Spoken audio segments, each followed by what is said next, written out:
Hello दोस्तों, कैसे हो? आपका स्वागत है त्रिपान स्टडी सेंटर में। आज जो हम करने जा रहे हैं क्लास 12 एनआईओएस बोर्ड का जो है बायोलॉजी का चैप्टर नंबर 8। इसमें जो है absorption, transport and the water loss of in a plant में हम पढ़ेंगे। ये चैप्टर अति महत्वपूर्ण है क्योंकि ये 8th 9th 10th 11th 12th के जो है काफ़ी इंपॉर्टेंट रखता है। ये एनसीईआरटी के कुछ सिलेबस जो है इसमें आपके समक्ष होगा। देखिए दोस्तों, त्रिपान स्टडी सेंटर जो है आपके सहूलियत के लिए ये जो है हिंदी इंग्लिश दोनों ही लैंग्वेज में आपके समक्ष प्रस्तुत होता है। तो ये काफ़ी इंपॉर्टेंट रहता है क्योंकि आपको दोनों लैंग्वेज का डोज जो है आपको मिलेगा। ठीक है, लेकिन आपको पता ही है कि चैप्टर स्टार्ट करने से पहले एक बात जो मैं हमेशा कहता हूँ, जिसको आपको सोचना भी चाहिए, विचार भी करना चाहिए और अमल भी करना चाहिए, वो ये है कि जब भी वीडियो देखिए पूरा देखिए, क्योंकि अधूरा जानकारी सदैव खतरनाक होता है। साथ में एक इंपॉर्टेंट बात ये भी रहता है, अगर आप पहली बार वीडियो देख रहे हो तो लाइक शेयर सब्सक्राइब करना मत भूलना। देखिए दोस्तों, लाइक कीजिएगा तो बनाने वाले का जो है प्रोत्साहन बढ़ता है और आपके लिए अच्छा से अच्छा करने की कोशिश करता है। ठीक है, सब्सक्राइब करना आपके हित में है। इसका कारण ये है कि अगर आप सब्सक्राइब करके रखोगे तभी जो है मेरा वीडियो का नोटिफिकेशन मिलेगा। और आपको पता है कि मैं हर क्लास का जो है सब्जेक्ट डालता ही रहता हूँ समय समय पे। तो अगर सब्सक्राइब करके नहीं रखिएगा तो शायद उस वीडियो से आप अनभिज्ञ रह जाइएगा, यानी वो आपको प्राप्त नहीं होगा और आप उसका नॉलेज नहीं ले पाइएगा। साथ में जो अगर आप शेयर करते हो तो शेयर करना एक जग कल्याण के समान माना जाता है। इससे ये होता है कि मान लीजिए कोई जो है बच्चा जो है मेरी वीडियो को उसकी ज़रूरत थी और आपके थ्रू वो वीडियो उसको पास पहुंचा है, तो वो सदैव ही आपका धन्यवादी रहेगा और सदैव ही आपका जो है शुक्रिया अदा करेगा कि तुम्हारे कारण मुझे जो है वीडियो प्राप्त हुआ। तो दोस्तों, आपको पता ही होगा कि त्रिपान स्टडी सेंटर सिर्फ एक क्लास के लिए ही अग्रसर नहीं है, ये कई क्लासों के लिए अग्रसर है। जैसे 8th 9th 10th 11th 12th CBSE के सारे चैप्टरों को कवर करेगा समय के साथ।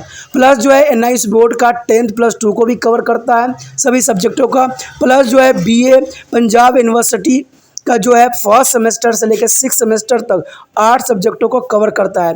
प्लस जो है एमए के जो है बच्चे ऑन डिमांड जो मुझे करते हैं कमेंट, उनके लिए भी त्रिपान स्टडी सेंटर जो है अग्रसर है। देखिए दोस्तों, त्रिपान स्टडी सेंटर इतना बड़ा है, विस्तृत है, तो आपको अभी जो है लाइक शेयर सब्सक्राइब कीजिए और अपने दोस्तों के साथ बांटिए। ठीक है, तो भूलिए मत, ये करना आपका फर्ज है और मेरा कार्य करना है आपको टॉपिक लेके चलना है। देखिए आज देखते हैं हमारा आज टॉपिक क्या है।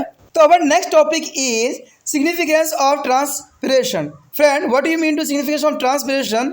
सो first is absorption of water. First is absorption of water is transpiration pull the influence the rate of the absorption of the water from a soil.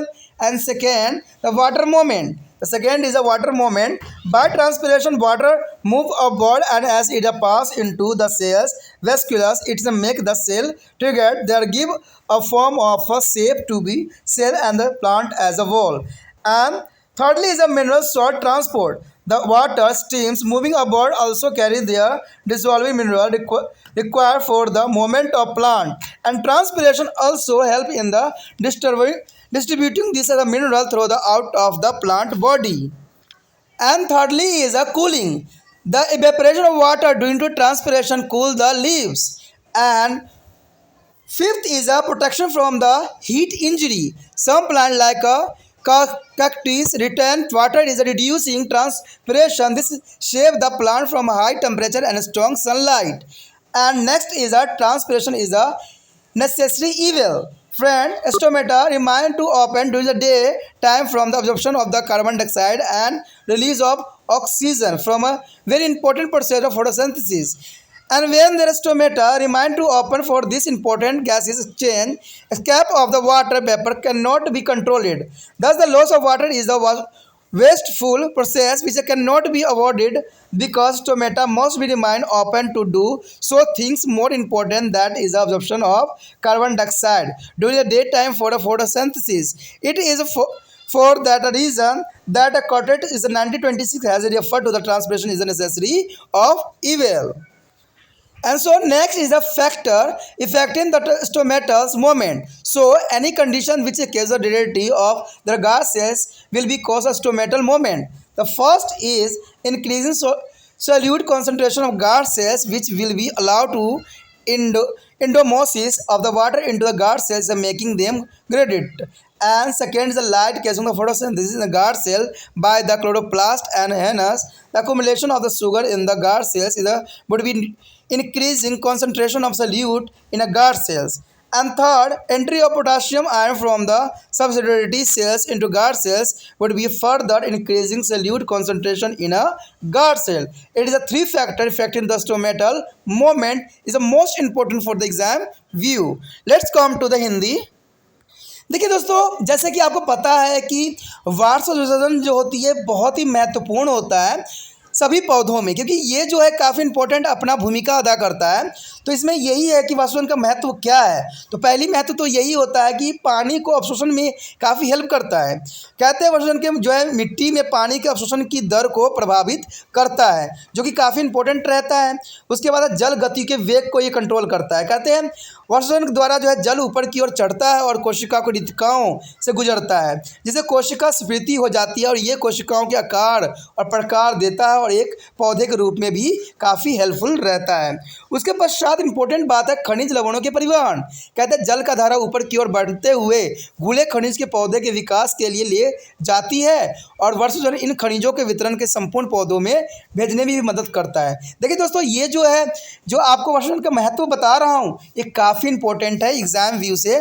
तो आपको जो है इसको हर एक पॉइंट को अच्छे से नोट डाउन करना है और याद करना है, तभी क्योंकि एग्जाम में आए तो आप इसको आसानी से कर सको।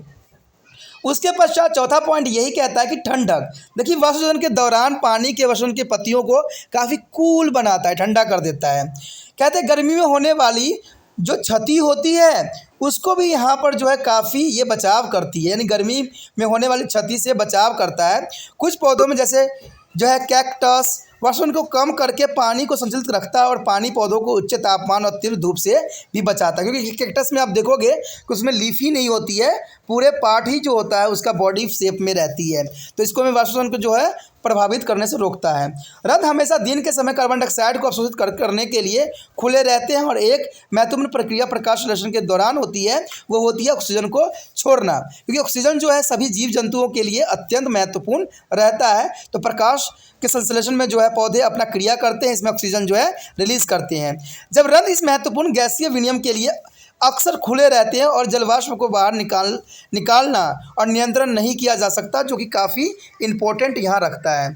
उसके पश्चात कहते हैं कि इस प्रकार की बेकार की क्रियाओं में पानी की गति होती है जो कि रोकी नहीं जा सकती है, क्योंकि कुछ महत्वपूर्ण कार्य करने के लिए रंध्रों को खुला रहना चाहिए, जिससे कि दिन के समय प्रकाश संश्लेषण के लिए कार्बन डाइऑक्साइड का अवशोषण किया जा सके। यही वह कारण है जिसके जो है लिए कैक्टस में जो है वाष्पीकरण को एक जरूरी बुराई कहकर संबोधित भी किया गया है। यानी यही जो चीज़ है जिसकी वजह से जो है इसको बुराई भी कहा गया है। यानी हमने जो इसके बारे में जो हमने जाना तो इसे हम बुराई के बारे में भी कह सकते हो कि ये जो है वाष्पीकरण की एक जरूरी बुराई जो कहा गया, जिसने कैटेस ने 1926 में ये बात बताई थी। उसके पश्चात है रंध्रों की गति को प्रभावित करने वाला कारक। देखिए इसके 3 पॉइंट बहुत महत्वपूर्ण रखता है कि रंध्रों गति को प्रभावित करने वाले कारक कौन कौन से हैं। कहते हैं हर चीज़ का अपना जो है प्रभाव होता है। कोई भी दशा जो द्वार कोशिकाओं की समृद्धि का कारण होती है वह रंध्रित गति का कारण भी होती है। यानी पहला तो यही बात बोलता है कि द्वार कोशिकाओं के विलय का सांद्रता जिसके द्वारा कोशिकाओं में पानी की गति होती है वह इस जो है कोशिकाओं को और दृढ़ बनाता है। दूसरी बात कहता है कि द्वार कोशिकाओं में उपस्थित जो है क्लोरोप्लास्ट प्रकाश की उपस्थिति में प्रकाश संश्लेषण क्रिया का कारण होता है, तब द्वार कोशिका में शर्करा एकत्र होता है और द्वार कोशिका में जो है पोटाशियम आयन का सांद्रता होता है। तो ये काफ़ी इंपॉर्टेंट रहता है। अब उसके पश्चात जो हमारा रहेगा प्रतिवर्षात्मक यानी एंटी ट्रांसपेरेंट, जो ये काफ़ी इंपॉर्टेंट भी है। The next topic is anti-transparent. It is an important topic. Many crops plant give a poor yield in the dry season as the water lost by the transpirant is much more than to the water uptake by the roots. The rate of transpiration can reduce by the application of the contained chemical known as the anti-transparent. Friend, the rate of the transpiration can be reduced by the application of contained chemically that is called to the anti-transparent. The chemical, however, should not affect the carbon dioxide uptake. The reduction in the transpiration is achieved by the two means.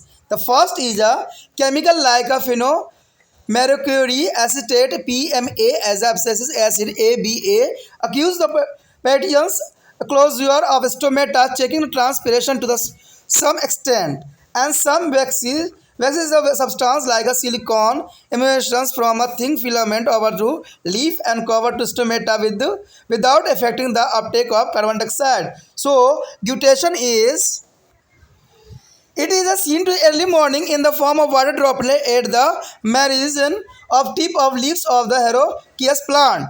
The plant which is the transpiration is a low and the root pressure is a high. The liquid water droplet are seen at the venue ending. The first is it is occur through a special pore called to the hydrothord. They are present near the veins ending, and it is a quite common in the young grass seedlings, and it is a typically as a rainforest due to the warm and humid night. Tomato and nasturtiums are some common example of this. Yes, so in this picture is the nasturtium's leaf showing to the gutter at the margin of the leaves. A second is a vertical section of the leaves showing the hydrated. The first is the nasturtiums is their drop their evenus ended. Friend, here the show the drop at the veins ended. It is the processing. And second is a hydrothord. It is the hydrothord pore, air chamber, etheliums, venous endings, and xylem and epidermis. Show in this picture there is important of there is a hydridity and there is a quotation in the leaf. The here difference between the transpiration and guttation. The friend important for exam view. So long transpiration first and guttation is the second. The first is the water is a loss in the form of water vapor is the transpiration, as guttation is the second. The water is a loss in the form of water drop. The second point is occur through the stomatas, cuticles, and they are centralized means to the transpiration. And guttation is occur through the special pore called hydrodopted. And third is occur during daytime and at a high temperature. And second part is occurred at the night and the earlier in the morning at the low temperature. It is second, and the water vapor lost in the pure water and that does not be contain a mineral. So it is a guttation is the water loss has a substance dissolved in the water. It is a containing there is a amino sugar, salt, and amino acid. And here the increasing transpiration in the physically process. See the consistent physical force theory. It is due to increasing root and pressure that developing in the aerial soil, shoot and system where water absorption by the root in the more and transpiration areas plant part in the low. Friend, is an important difference between to the transpiration and guttation. अब जो हमारा आ गया है कि प्रतिवर्षजक क्या है, anti transpiration क्या होती है दोस्तों, बहुत इंपॉर्टेंट है. इसको एग्जाम व्यू से ये है काफ़ी इंपॉर्टेंट रखता है और कई एग्जाम में तो आया भी है. कहते हैं इसमें बहुत सी अनाज की फसलें सूखे मौसम में बहुत कम उत्पादन देते हैं. ऐसा इसलिए होता है क्योंकि पौधों की जरूरत द्वारा जो सोखा गया पानी वर्षों द्वारा हुई पानी की क्षति को कहीं अधिक होती है. कहते हैं वसन की दर को कम करने के लिए विभिन्न प्रकार के रसायनों की छिड़काव करते हैं जिन्हें हम प्रतिविसर्जक कहते हैं. यानी रसायन के छिड़काव करने की प्रक्रिया को जो है हम क्या कहते हैं, एंटी ट्रांसपेरेंट. याद रखना दोस्तों, एंटी ट्रांसपेरेंट क्या कहते हैं, केमिकल के छिड़काव करने की प्रक्रिया को कहते हैं. इसे हम हिंदी में कहते हैं प्रतिवर्षजक कहते हैं, इसे छिड़काव करना कहते हैं. ये रसायन कार्बन डाइऑक्साइड ग्रहण करने की प्रक्रिया को प्रभावित नहीं करते हैं. इसमें दो तरह के वर्षण की कमी को लक्ष्य को प्राप्त करते हैं. पहला तो यही होता है कि रसायन जैसे कि फिनॉल मर्क्यूरिक एसीटेट, ठीक है, यानी फिनॉल मर्क्यूरी एसीटेट PMA और एब्सिडिक अम्ल जो होती है आंशिक रूप से रंध्रों को बंद करके कुछ हद तक वाष्पजन को रोक देता है. और दूसरी बात कहता है कुछ मोम जैसे पदार्थ जैसे कि सिलिकॉन इमाइसिन पत्तियों के ऊपर झिल्ली जैसा आवरण बना देता है और कार्बन डाइऑक्साइड ग्रहण करने की प्रक्रिया को रंध्र की हुई बिना की प्रभावित करती है. यानी रंध्र के हुए जो प्रभावित करता है काफ़ी, इसको इंपॉर्टेंट कहता है. अब यहाँ पर आता है कि ग्यूटेशन में क्या विक्रिया होती है, यानी बिंदु स्वार्थ में क्या होती है. ग्यूटेशन का मतलब होता है बिंदु स्वार्थ. इसका मतलब है कि अक्सर ऐसा देखा गया है कि सुबह सवेरे बूंदों की शक्ल में सक्रिय पौधों की पत्तियों किनारे या सिरे पर छोटी छोटी जल की बूंदें दिखाई पड़ती है. आपने देखा भी होगा, जैसे हम चित्र में भी देखेंगे.